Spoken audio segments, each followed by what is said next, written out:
मैंने इतना गंदा दौर डॉक्टरी का गुजर रहा है जिसका हिसाब नहीं है। डॉक्टर का दुश्मन है, ठीक है, पॉलिटिशियन डॉक्टर का दुश्मन है, आम आदमी डॉक्टर का दुश्मन है।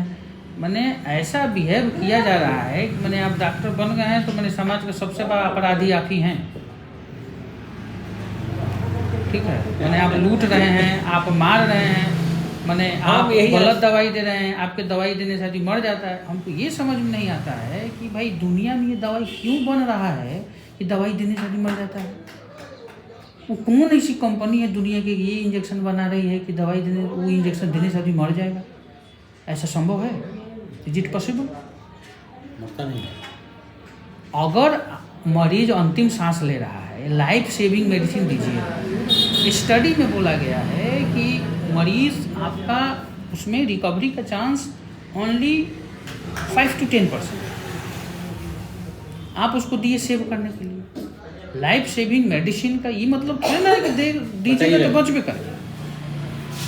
लेकिन यहाँ तो हो रहा है कि आप वही इंजेक्शन में दिए तो मर गया, जबकि हम किस लिए दे रहे हैं?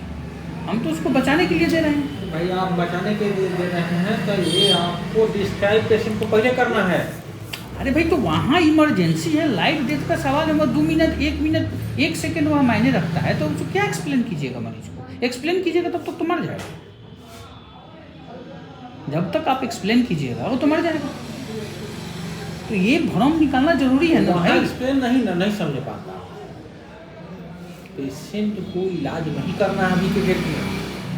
अभी जो कंडीशन है तो पेशेंट का इलाज करना ही पड़ेगा ना। रेफर कहा जाता है बताइए? हाँ अच्छा देखिए, रेफर चल जाता है सिर्फ छपरा। रेफर वाला जो बात आपको क्यों डेवलप हुआ? हाँ यही तो है, सिस्टम क्यों डेवलप हुआ। अब देखिए इसलिए डेवलप हुआ कि यहाँ पर कुछ भी होता है ताकि लगेगा सब मारे। देखिए नहीं करना है। हम डेली वीडियो आप देख रहे हैं, आप डेली वीडियो देख रहे हैं। देखिए इससे कोई अछूता नहीं है। आप पीएचसी में काम कीजिए, आप सरकारी में कीजिए, आप प्राइवेट में कीजिए, आप बहुत बड़े कॉरपोरेट हॉस्पिटल में कीजिए, ठीक है, जहाँ मैंने 5 स्टार होटल की तरह आपका हॉस्पिटल बना हुआ है। गाली सब कुछ होता है और आप ऑन सेफ सब जगह हैं। ऐसा नहीं है कि आप वहाँ पे सेफ हैं। जो आप बात कर रहे हैं ऑन सेफ हैं, इसी को सेफ्टी में चेंज करने के लिए सिस्टम ऑफ रेफर डेवलप हुआ। देखिए बता रहे हैं ना, रेफर के साथ रेफर क्या करता है बताइए एक लाइन में। कहाँ कुछ नहीं होता है। देखिए रेफर करने का देखिए मेरे हिसाब से रेफर करने का 3 गो कारण है, ठीक। रेफर करने का मरीज को 3 गो कारण। एक तो जेन्युइन कारण कि आपके पास वो सुविधा नहीं है, आप प्राइमरी ट्रीटमेंट किए, आप भेज दिए। दूसरा कारण है कि मरीज या अटेंडेंट चाह रहा है कि हमको रेफर करें, ठीक है। तीसरा कारण एक है कि आप कितना भी एफोर्ट कर लीजिए, अगर कुछ हो जाता है तो ये आपको डर है कि ये चीज़ कन्वर्ट हो जाएगा। और मैक्सिमम जो रेफरल है ये तीसरे कैटेगरी में आ रहा है। 99% रेफरल इसी कैटेगरी में आ रहा है। क्योंकि अब देखिए कि हेड इंजरी का केस है, मान लेते हैं कि एग्जाम्पल की तरफ देखिए कि हेड इंजरी का केस।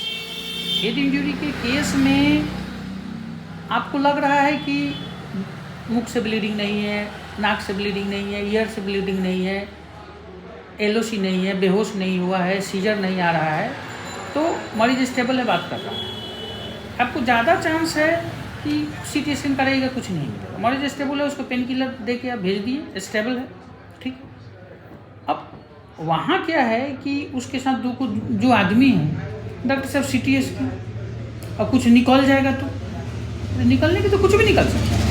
अच्छा देखिए बहुत सारा किताब में लिखा हुआ है कि हो सकता है कि इंटरनल ब्लीडिंग हो और मरीज स्टेबल रहे, वो 5 से 10% चांस रहेगा। आप तो देख नहीं रहे हैं। हाँ तो उसी के लिए ना हेड इंजरी चोट लगा था। हाँ चलिए सर सीटी स्कैन करा। अब वहाँ डॉक्टरी कहाँ बचा?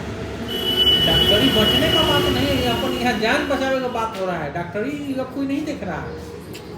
देखिए अपन जा हाँ अब यहाँ डॉक्टरी हाँ देखिए पैसा